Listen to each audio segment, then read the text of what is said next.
Started with the die-off. My job is to preserve and protect these animal populations, and pretty immediately after I started working with the Fish and Wildlife Service, we started to notice that there were just more and more of them suddenly dying, and no one could explain why. And it didn't go away with the passage of time. It just kept getting worse. And so we just started asking, what can we do? We have experience with chemical spills and other things. We know what it looks like when something's wrong with the river. But in this case, a lot of the other animals were fine. It was just specific species.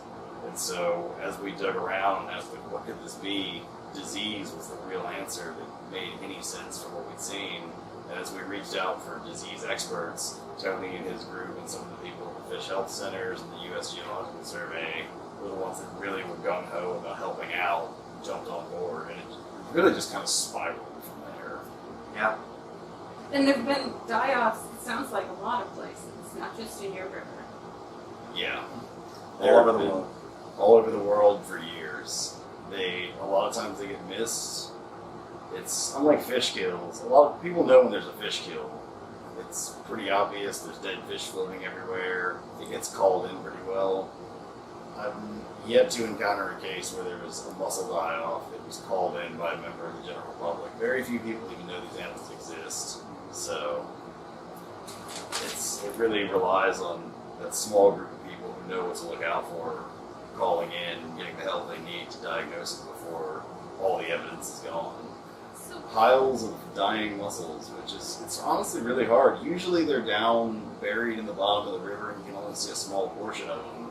And so what we look for is a large number in those clusters because they live in those densely packed shoals. Mm-hmm. Usually they're buried down in the river and they're siphoning, so their shells are cracked open just a little bit and they're filtering water through them. But when they get stressed, they'll come up out of the substrate and you see the whole animal laying there, and the shell will be gaped open, and sometimes some of the soft tissue will just be hanging out of the shell. And that's how you know that you got an animal in trouble. But when you start seeing a lot of those in the same place at the same time, you know that something's wrong. So our major focus is on the Clinch River, but we have smaller sets of samples that will come in from the west coast of the United States, and maybe even from Spain we'll be getting some samples. So our long-term goal is to find unifying features of all these die-offs and see if we can make some sense of all of them at once. Are there any from Wisconsin? There have been some die-offs, but they don't fit the model that we've been working on together. The die-offs in Wisconsin have been multi-species die-offs, probably related to water quality. There's the Embera River out die-off, but we just don't have the same level of monitoring in Wisconsin to say for sure.